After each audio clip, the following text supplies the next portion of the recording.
Well, God wants us all to be courageous because He knows we'll face times in life and situations and circumstances that it takes more than just a desire. It takes courage.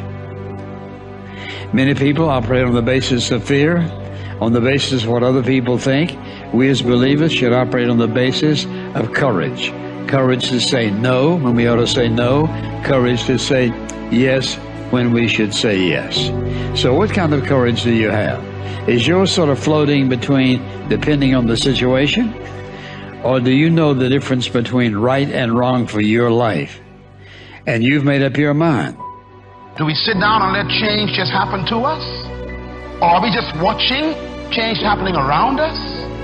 Or are we aware that change is happening within us? Or are we going to be those proactive people who make sure that we affect what happens to us?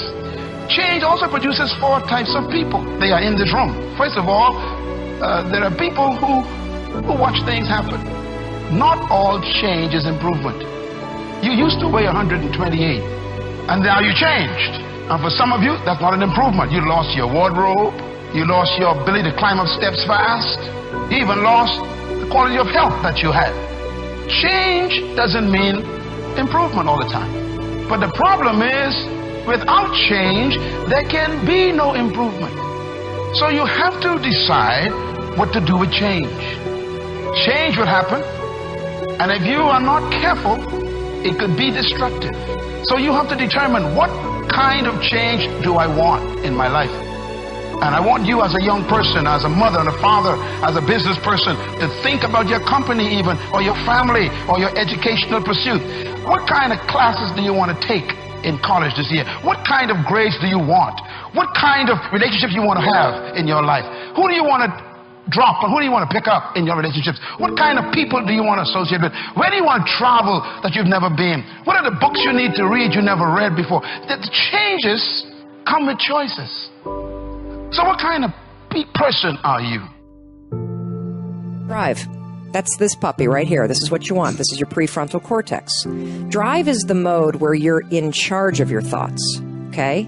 It's where you are fully awake, you are present, and you are driving your thoughts and actions. When you're doing that, your prefrontal cortex is active. The prefrontal cortex is the part of the brain that you need in order to learn new behavior, in order to do something difficult, in order to do something uncertain, in order to do strategic thinking. So I'm going to give you an example. So I'm a righty.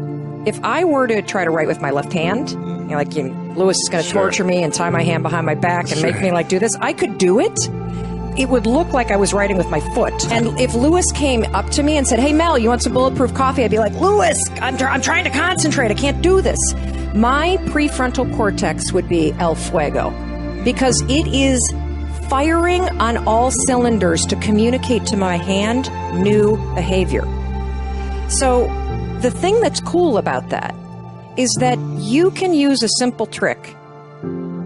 The moment you feel yourself hesitate, the moment you've got one of those moments where you know that you need to, this is that moment that Lewis talks to you about, where you got to step outside of your comfort zone and you've got to lean into your passion and you've got to really take some risks and you got to feel the fear and you got to do it anyway. That's the moment where you just woke up and now you got a decision to make. Are you going to drift back into the habits, or are you going to awaken your prefrontal cortex and drive forward and focus and do something new? I am a strong believer that we quit. Because why? How does a 297-pound cockroach guy who quit on everything is now considered one of the baddest men on the planet? How is that possible? It means I had to change one thing, my mindset. So there's no way in hell that was it, but that guy was in me. When that guy came down here and said, "Hey, guess what, man? You're a fat ass, but I'm gonna now make you a badass. I'm gonna miracle this to be a badass." No, it was in me. I had to believe and make that belief work. And through hard work, I did that. And if you understand the mind, it does what you tell it. That's its job. And if you tell it better stuff, you have an amazing life. And if you tell it mediocre stuff, you have a mediocre life.